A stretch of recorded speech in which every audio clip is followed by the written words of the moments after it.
Alhamdulillah, alhamdulillahilladzi anzala al-Qur'ana ala hadhihi al-ummah. Wassalatu wassalamu ala sayyidina Muhammadin nabiyir rahmah wa ala alihi wa sahbihi wa man tabi'ahum ila yaumil qiyamah. Amma ba'du. Hadirin wal hadirat jamaah salat tarawih yang dirahmati Allah Subhanahu wa taala. Alhamdulillah, puja dan puji syukur kehadirat Allah Subhanahu wa taala.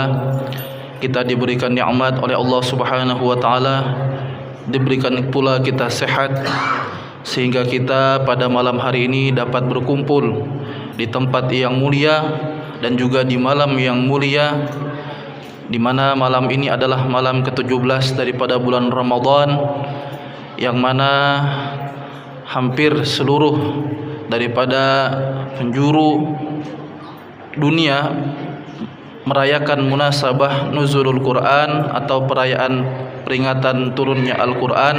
Mudah-mudahan dengan berkat kita hadir malam hari ini dan juga dengan berkat Quran yang kita baca, mudah-mudahan kita nanti di yaumil qiyamah, di hari kiamat, mendapatkan syafaat Al-Quran kelak di hadapan Allah Subhanahu wa taala. Amin amin ya rabbal alamin.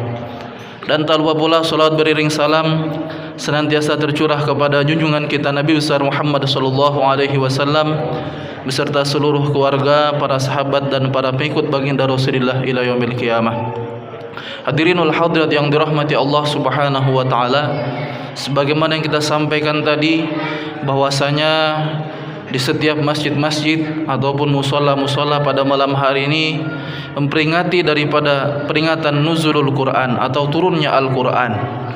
Lantas kemudian ada sebagian yang berkomentar, Ustadz, kenapa nuzulul Quran diperingati tanggal 17 Ramadan, sedangkan di dalam Al-Quran dikatakan Al-Quran itu diturunkan pada malam Lailatul Qadar.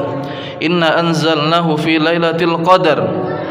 Dan kemudian Rasulullah sallallahu alaihi wasallam dalam hadis juga pernah menjelaskan bahwasanya taharrau Lailatul Qadri fi 'ashril awakhir min Ramadan. Rasulullah pernah bersabda, carilah Lailatul Qadar pada 10 malam terakhir di bulan Ramadan.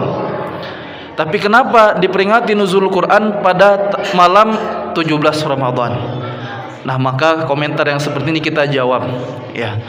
Ini tidak salah sebenarnya. Pertanyaan seperti ini atau komentar seperti ini tidak salah. Hanya saja kurang pemahaman kita terhadap Al-Quran dan juga apa yang dijelaskan oleh ulama-ulama ahli tafsir dalam Al-Quran. Yang dijelaskan oleh ulama ahli tafsir dalam Al-Quran bahwasanya Al-Quran ini ada dua proses turunnya. Jadi ada dua proses. Ada proses yang pertama dan ada proses yang kedua.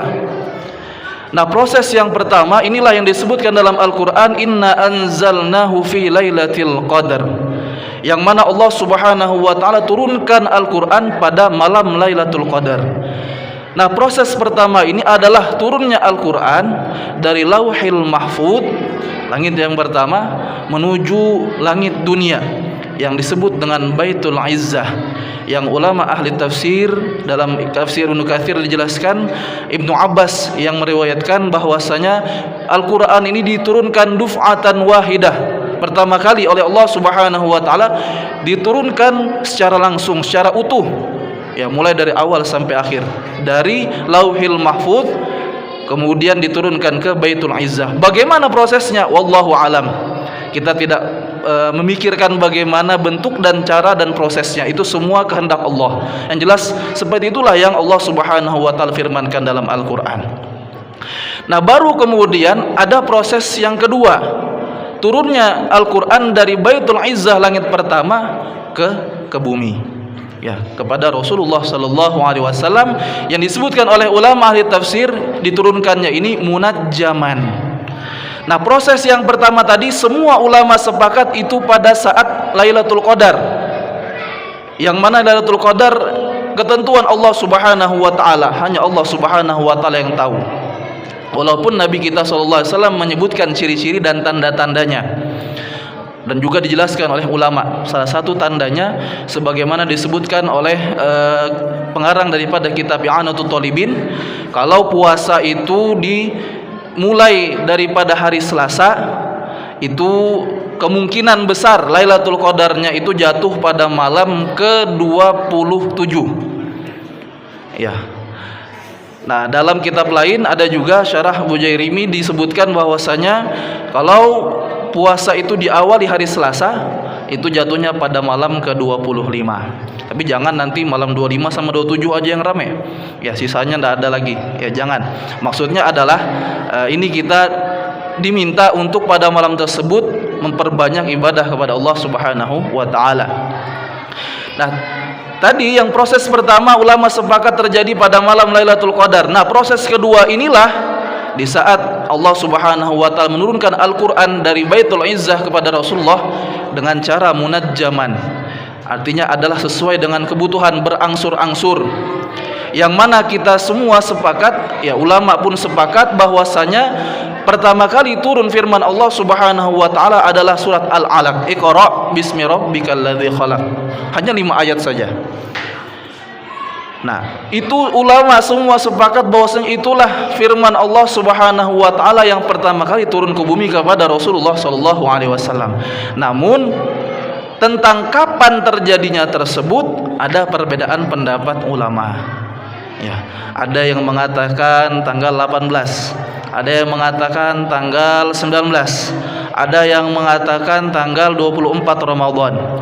Nah, 17 ini dari mana?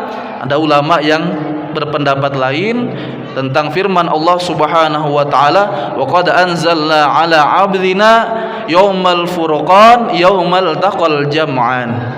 Ada dalam ayat lain surat Al-Anfal, Allah Subhanahu wa taala berfirman, telah kami turunkan kepada abdina, kepada Rasulullah sallallahu alaihi wasallam, yaumal furqan. Furqan itu Al-Qur'an. Yaumal taqal jam'an, hari di mana dua kelompok bertemu, yaitu adalah kelompok kaum muslimin dengan kelompok kaum musyrikin pada saat perang Badar. Dan perang Badar terjadi pada tanggal 17 Ramadan. Inilah dasar kenapa kita memperingati peringatan nuzulul Quran pada malam 17 Ramadan.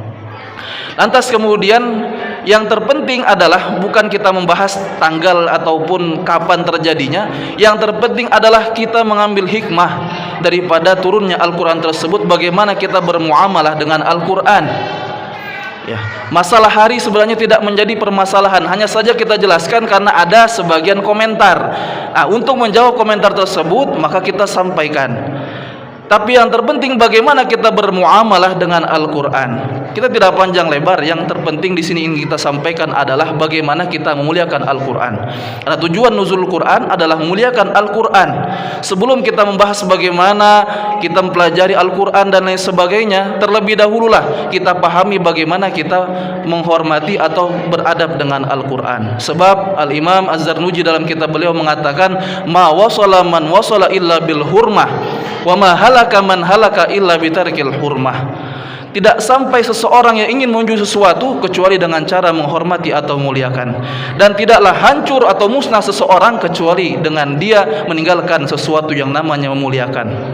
Nah, maka bagaimana kita memuliakan Al-Quran ini yang terpenting. Karena banyak di antara kita yang menganggap Al-Quran ini ya biasa saja.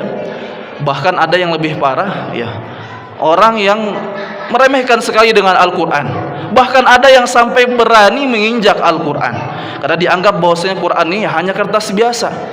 Nah, ini yang bahaya. Apalagi kalau ini ditanamkan kepada anak-anak kita, pemahaman-pemahaman seperti ini, sehingga mereka menganggap Quran ini ya seperti buku biasa, ada di bawah, dilempar dan lain sebagainya. Nah, ada satu kisah yang mudah-mudahan menjadi hikmah bagi kita. Ada seorang ulama namanya Bishr Al-Hafi. Ya, Bishr Al-Hafi ini ulama yang memang pada saat itu belum terkenal. Beliau ahli ibadah, ahli ilmu. Cuman sayangnya beliau tidak terkenal dan memang beliau tidak mau terkenal. Nah, suatu hari beliau ini berjalan, di tengah jalan beliau melihat ada secarik kertas. Kertas ini terinjak-injak. Ya, kotor karena diinjak-injak oleh orang. Ya, mungkin dianggap orang kertas biasa. Tapi Bishr Al-Hafi melihat dalam kertas tersebut ada satu kalimat yang mana tertulis di situ kalimat Allah. Melihat seperti itu langsung spontan Bishr Al-Hafi ini mengambil kertas tersebut, kemudian dia bawa pulang. Ya, dia selamatkan kertas tersebut daripada injakan orang.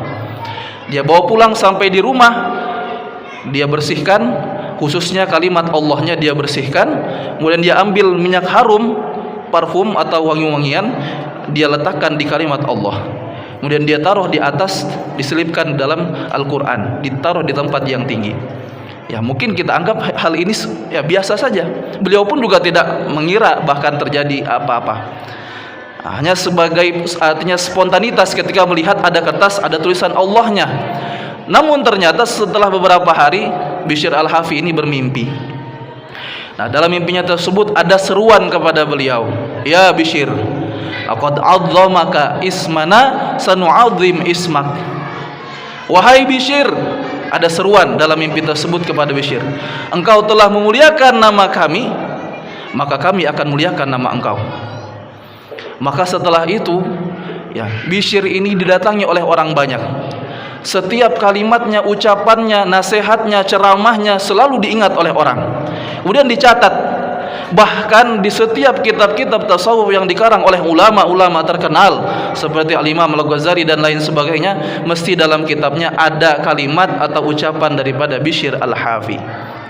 Dari mana? Dari sebab memuliakan sesuatu yang berkaitan dengan Allah Subhanahu wa taala. Nah, oleh karenanya kalau kita melihat ya ada khususnya buku-buku atau apalagi Al-Qur'an ya, atau mungkin yang kita anggap biasa seperti buku Yasin ya, atau buku yang di situ yang jelas ada lafaz Allahnya atau ada Al-Qur'annya, tolong jangan kita biarkan terlantar. Taruh di tempat yang tinggi, kita muliakan.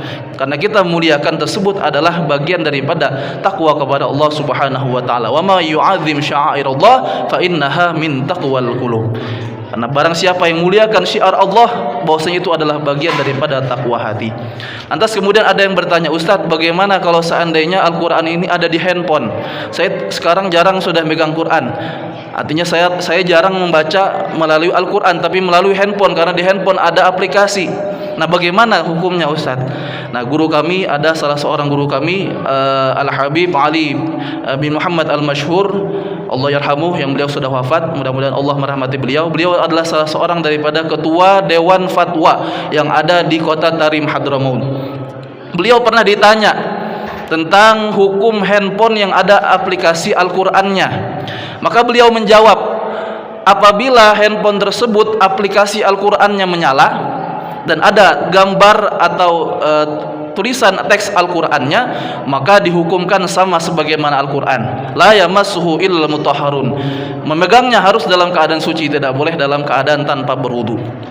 Ya, harus dimuliakan dan lain sebagainya. Tapi kalau seandainya layarnya mati, ya, aplikasinya mati atau berganti ke aplikasi lain atau HP-nya dimatikan, maka kata beliau tidak ubahnya sebagaimana HP biasa, tidak ada hukum. Bebas ya. Jadi kalau kita bawa HP yang ada Al-Qur'annya, kalau misalkan nyala ya, nyala aplikasi Al-Qur'annya, jangan taruh di bawah, pegang, bawa, diangkat ya. Tapi kalau seandainya mati ya, maka ya sebagaimana biasa, boleh taruh di kantong, tidak apa-apa ya, bawa ke kamar mandi pun tidak apa-apa, asal jangan dinyalakan di kamar mandi. Nah, itu yang bahaya. Dalilnya apa? Ya, orang-orang yang hafal Quran. Orang-orang hafal Quran itu kan ya, ada Quran dalam tubuhnya. Apa dia tidak boleh kamar mandi? Ya, boleh saja, tidak ada masalah. Sama juga dengan handphone. Handphone itu dia hanya menyimpan saja Al-Quran. Kapan dia ada Al-Qurannya? Ketika dinyalakan. Kapan seorang hafal Quran dilarang? Ketika masuk kamar mandi, yaitu di saat dia membaca Al-Quran di kamar mandi. Nah, itu yang tidak boleh. Nah, mudah-mudahan ya sedikit penyampaian ini bisa bermanfaat. Mudah-mudahan dengan momen daripada nuzulul Quran ini, mudah-mudahan menjadikan kita semakin mampu untuk memuliakan Al-Quran, dan kita yakin bahwasanya dengan sebab kita memuliakan Al-Quran, Allah Subhanahu wa taala akan memuliakan kita. Mudah-mudahan dengan berkat Al-Quran kita selalu mendapatkan rahmat, keberkahan dari Allah Subhanahu wa taala, diberikan perlindungan oleh Allah Subhanahu wa taala, dan mudah-mudahan kita nantinya dikumpulkan bersama dengan baginda Rasulullah sallallahu alaihi wasallam kelak di yaumil qiyamah, dan mudah-mudahan kita diwafatkan dalam keadaan husnul khatimah. Amin amin ya rabbal alamin. Kurang lebihnya mohon maaf. Wallahu muwaffiq ila aqwamit thoriq. Assalamualaikum warahmatullahi wabarakatuh.